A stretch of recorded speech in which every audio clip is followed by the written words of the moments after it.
Assalamualaikum warahmatullahi wabarakatuh. Bertemu lagi di kelas fisika. Nah, untuk materi kali ini kita masuk ke bab baru yang judulnya adalah listrik statis.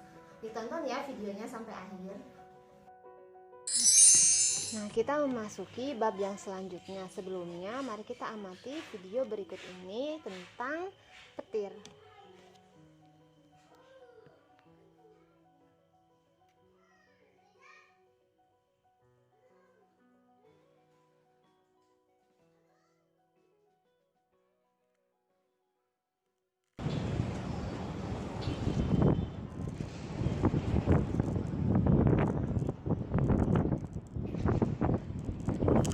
Bisa dilihat selain ada suaranya juga ada kilatan cahayanya ya.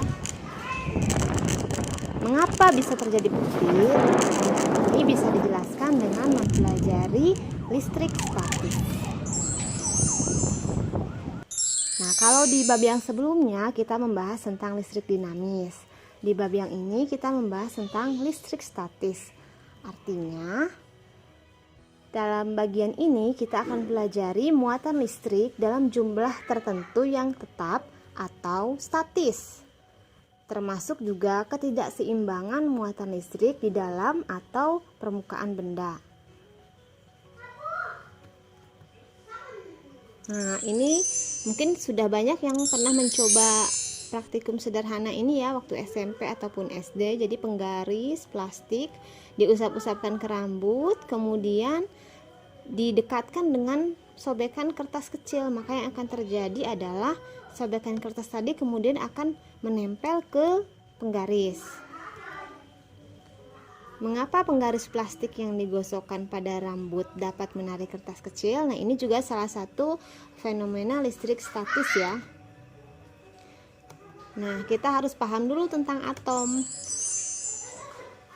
Misalnya kita punya suatu benda zat padat yang tersusun dari banyak atom.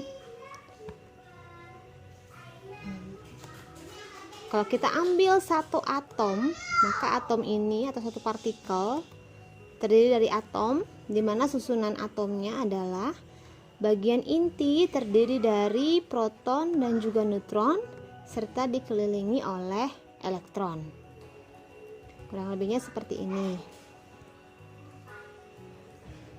Nah, kemudian teori atom yang kita pakai sekarang, intinya adalah bahwa atom itu terdiri dari partikel-partikel penyusun antara lain proton, elektron, dan juga neutron. Proton dan neutron membentuk inti atom yang dikelilingi oleh elektron. Elektron dalam mengelilingi inti atom pada tingkat energi tertentu, semakin jauh dari inti, energi elektronnya semakin kecil. Nah, atom disebut netral jika jumlah proton sama dengan jumlah elektron. Atom bermuatan positif jika atom tersebut kekurangan elektron, dan disebut bermuatan negatif jika atom kelebihan elektron. Jadi yang jadi patokannya adalah elektron. Misalnya atom hidrogen nih. Kalau atom hidrogen itu kan dia memiliki satu proton dan satu elektron ya. Misalnya lagi atom helium. Atom helium ini nomor atomnya adalah 2 ya. Jadi dia memiliki 2 proton dan juga 2 elektron. Kalau dari gambar sini terlihat bahwa jumlah protonnya adalah 2, jumlah elektronnya juga 2. Nah, apakah atom helium di atas bermuatan listrik? Tadi karena jumlah proton dan jumlah elektronnya sama, maka disebutnya atom helium ini adalah netral. Dengan kata lain, tidak bermuatan. Atau atom litium. Kalau dilihat dari gambar, berapa jumlah protonnya? Di sini jumlah protonnya ada 3 ya. Jumlah elektronnya juga 3. Maka kita sebut atom litium ini tidak bermuatan listrik karena jumlah proton dan jumlah elektronnya sama. Nah, jadi bisa kita simpulkan suatu atom dikatakan netral atau tidak bermuatan listrik apabila jumlah protonnya sama dengan jumlah elektron. Sekarang gimana kalau misalnya ada contoh atom lain. Nah, ini misalnya atom natrium dengan nomor atom 11. Ini artinya atom natrium ini memiliki 11 proton dan juga 11 elektron dalam keadaan netral. Dan satu lagi ini ada atom klor, nomor atomnya ada 17. Kalau dalam keadaan netral, maka jumlah protonnya 17 dan jumlah elektronnya pun 17. Nah, karena satu keadaan ada elektron dari natrium yang pindah ke klor. Nah, akibatnya natrium akan kehilangan elektron. Karena natrium ini kekurangan elektron, maka natrium ini menjadi lebih positif. Akhirnya disebutlah bermuatannya positif. Nah, sementara untuk atom yang klor, karena dia menerima elektron, maka klor ini jadi kelebihan elektron. Maka disebutnya klor ini bermuatan listrik negatif. Ini kalau dalam kimia ini termasuk ikatan ion ya. Nah, jadi bagaimana sebuah atom netral dapat menjadi bermuatan listrik? Maka ini jawabannya adalah jika atom tersebut melepaskan elektron, berarti dia kekurangan elektron, maka akan lebih positif, maka bermuatan positif. Ketika atom menerima elektron, dia kelebihan elektron, maka disebutnya atom tersebut bermuatan negatif. Nah, ini tadi ya yang awal, ketika penggaris plastik digosok-gosokkan dengan kain wol, ini tadinya dua-duanya netral nih. Ketika digosok-gosokkan, apa yang terjadi? Nah, tuh sekarang jadi berbeda ya. Jadi bermuatan listrik kedua-duanya. Maka nanti akibatnya ketika didekatkan dengan potongan kertas kecil, bisa menarik kertas kecil.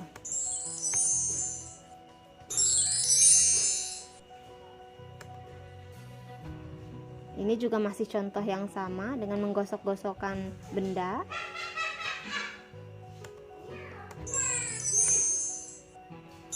Nah, interaksi antara muatan listrik ini apabila punya dua muatan listrik yang sejenis, maka dia akan tolak menolak. Jadi kalau muatannya sejenis, maka akan saling tolak menolak. Sebaliknya, jika muatannya berlawanan jenis, jadi yang satu negatif, yang satu positif, maka interaksinya adalah akan saling mendekat alias tarik menarik.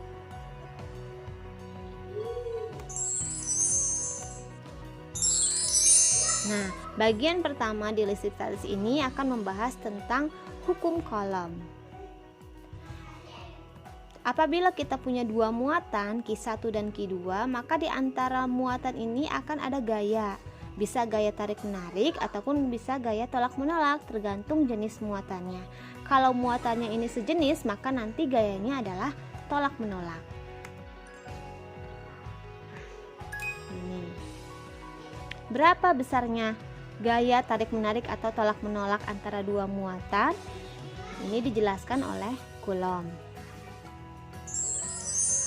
Nah, besarnya gaya tarik-menarik atau tolak-menolak antara muatan ini sebanding dengan besar muatan masing-masing dan berbanding terbalik dengan kuadrat jarak antara kedua muatan, atau kalau dirumuskan F sama dengan K Q1 Q2 per R kuadrat, di mana F-nya adalah gaya Coulomb, satuannya Newton, Q-nya muatan, R-nya adalah jarak antara dua muatan, K-nya adalah tetapan yang nilainya 9 kali 10 pangkat 9 Newton meter kuadrat per Coulomb kuadrat.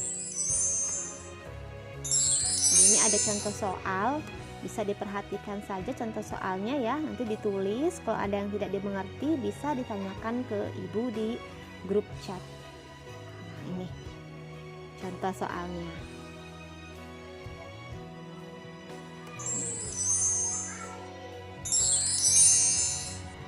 Sekali lagi, kalau untuk gaya Coulomb ini arahnya ditentukan oleh jenis muatannya ya.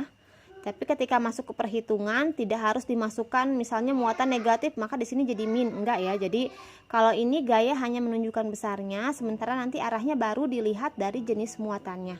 Kalau ini misalnya 3 mikro Coulomb, ini minus 2 mikro, minus ini artinya adalah muatannya elektron.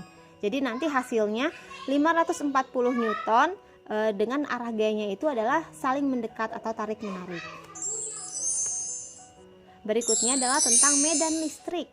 Nah, kalau namanya medan itu kan artinya area. Maka medan listrik ini artinya adalah ruang di sekitar muatan listrik yang masih dipengaruhi oleh gaya listrik.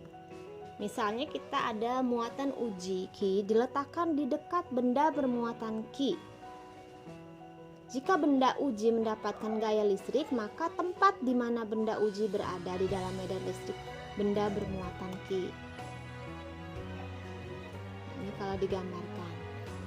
Nah, untuk medan listrik pun sama, ada arahnya. Kalau misalnya muatan sumbernya bermuatan positif, maka nanti medannya akan menjauhi muatan positif. Semakin jauh letak benda uji dari benda bermuatan Q, maka gaya atau pengaruhnya semakin kecil sehingga kuat medan listriknya juga semakin kecil.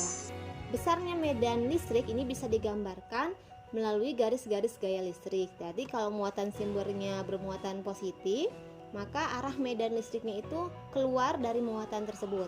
Semakin rapat gambar garis-garis gaya listriknya, ini menunjukkan bahwa medan listriknya juga semakin kuat.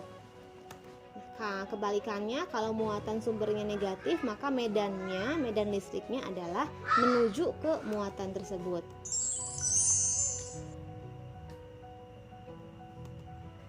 Ini contoh untuk menggambarkannya ya, antara dua muatan yang berbeda jenis, maka medannya digambarkan seperti ini. Nah, ini kalau yang muatan listriknya sejenis, digambarkannya seperti ini.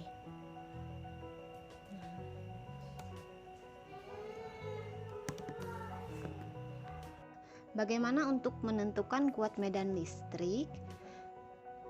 Nah, benda bermuatan listrik Q didekatkan benda uji bermuatan Q berjarak R. Besar kuat medan listrik di titik benda uji adalah gaya listrik yang ditimbulkan benda bermuatan dibagi muatan uji. Atau kalau dirumuskan secara matematis, E sama dengan F per Q, di mana F-nya ini adalah gaya Coulomb. Jadi kalau diuraikan, E sama dengan K Q muatan sumber kali Q kecil ini muatan uji dibagi R kuadrat kali Q kecil atau muatan uji. Karena Q ini sama nilainya, maka akan hasilnya saling membagi, jadi habis satu hasilnya.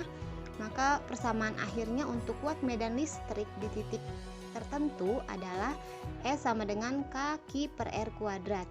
Dengan E menunjukkan medan listrik, Q muatan sumber, Q kecil muatan uji, R jarak dari benda atau dari muatan sumber, dan F-nya adalah gaya listrik atau gaya Coulomb. Nah, itu tadi penjelasan tentang listrik statis. Tugasnya, jadi ini adalah tugas 4 ya. Tugas 4 ini cukup adalah induksi apa listrik yang sudah disampaikan di video ini. Nah, jangan apa lupa yang terjadi pada muatan benda netral. Segera dikumpulkan bagi yang belum ya. Sampai segini dulu pertemuan kita kali ini. Mohon maaf kalau ada kekurangan. Assalamualaikum warahmatullahi wabarakatuh.